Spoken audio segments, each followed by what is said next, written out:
Fala galera, tudo bem? Vamos para mais uma aula?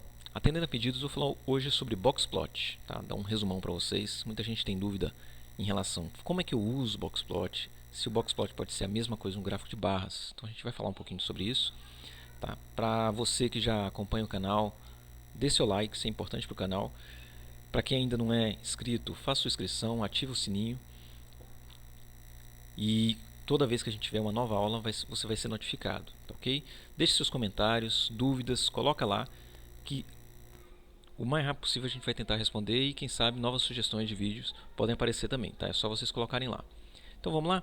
Antes de mais nada, quero fazer uma divulgação de um livro que tem, além desse assunto de hoje que eu vou falar aqui para vocês, as principais análises estatísticas clássicas, análise de dados ecológicos. É um livro que eu publiquei com meu irmão é professor do Colégio Militar, eu sou professor da Universidade Federal de Sergipe. Então a gente tentou fazer um livro com as principais análises de forma simples, clara, direta. Tá um livro super ilustrado, ele ensina você a usar um aplicativo que é disponível gratuitamente na internet, a gente passa o link.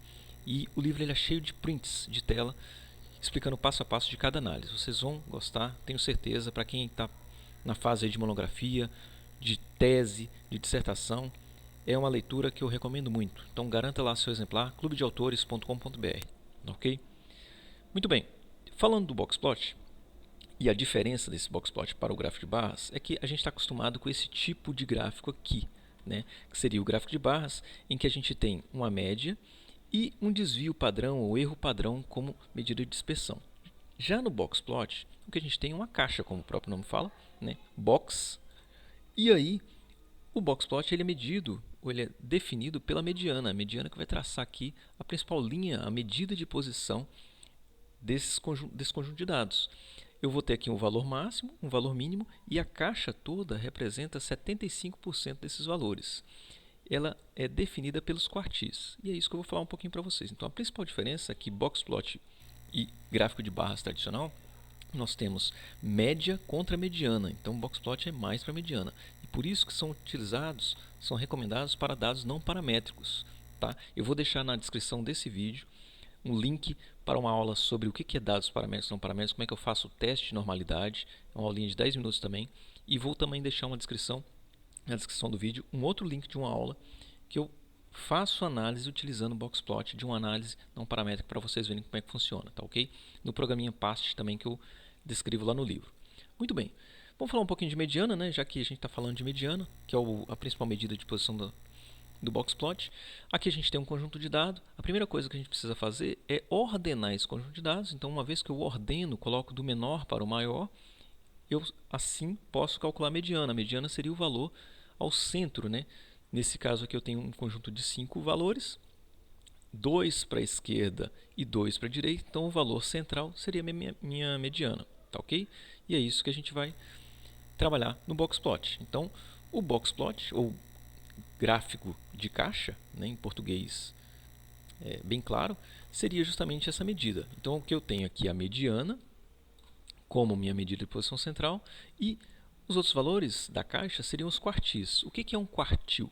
Quartil é o 25%, seria 25%, né, de um todo, ou seja, a quarta parte de um todo. Então, se eu pegar um conjunto de dados qualquer, eu vou ter 100% desses dados, né, e eu consigo dividir esse conjunto de 100% em 3 quartis. O primeiro dividindo 25% dos valores, o segundo, que seria a nossa mediana, então pega 50%, e um terceiro pegando ali 75% dos dados, né? O meu quarto quartil, se a gente pudesse chamar assim, seria a totalidade dos dados.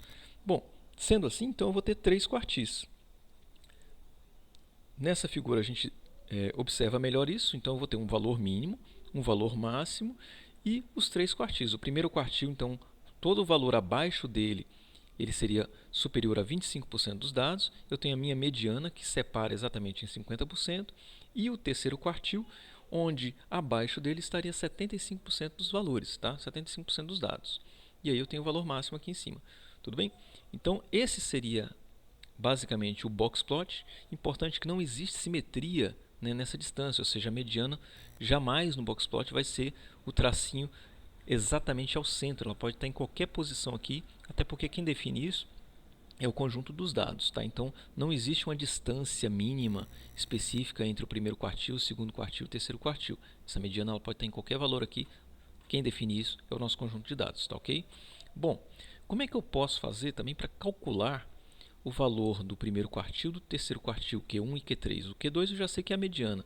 E os outros dois? É a mesma coisa, seria a mediana dos grupos para cada quartil. Então, naquele exemplo que eu dei, se a mediana é 98, então se eu tirar a mediana dos valores que estão abaixo de 98, nesse caso aqui 87,92, eu vou ter o valor do quartil 1, do primeiro quartil. E se eu tirar a mediana dos valores que estão acima da mediana geral, eu vou ter o quartil 3, tá ok? Nesse caso aqui, como só são apenas dois valores para a esquerda e para a direita, então é a média simples.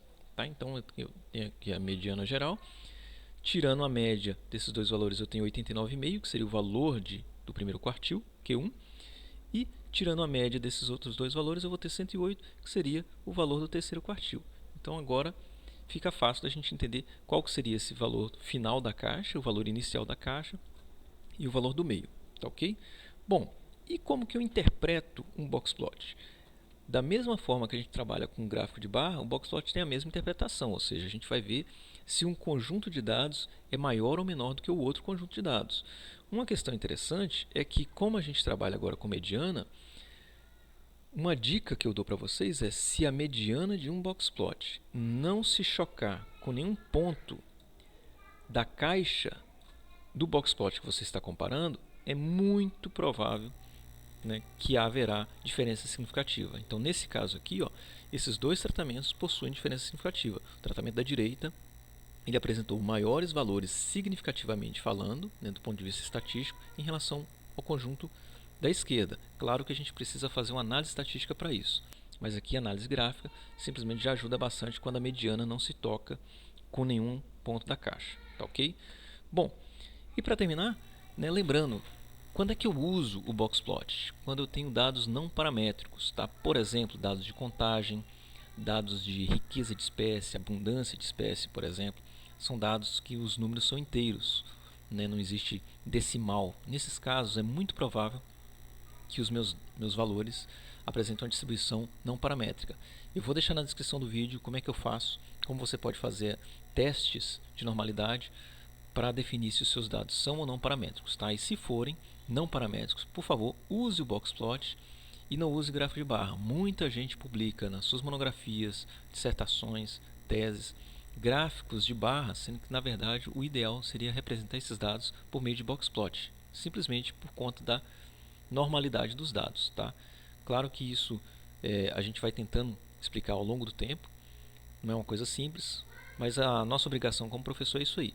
Tá? Ajudar vocês a entenderem e usarem de forma mais correta, mais adequada a estatística que está aí para todo mundo. Tá ok? Bom, gente, era isso que eu tinha para falar. Um grande abraço e até a próxima.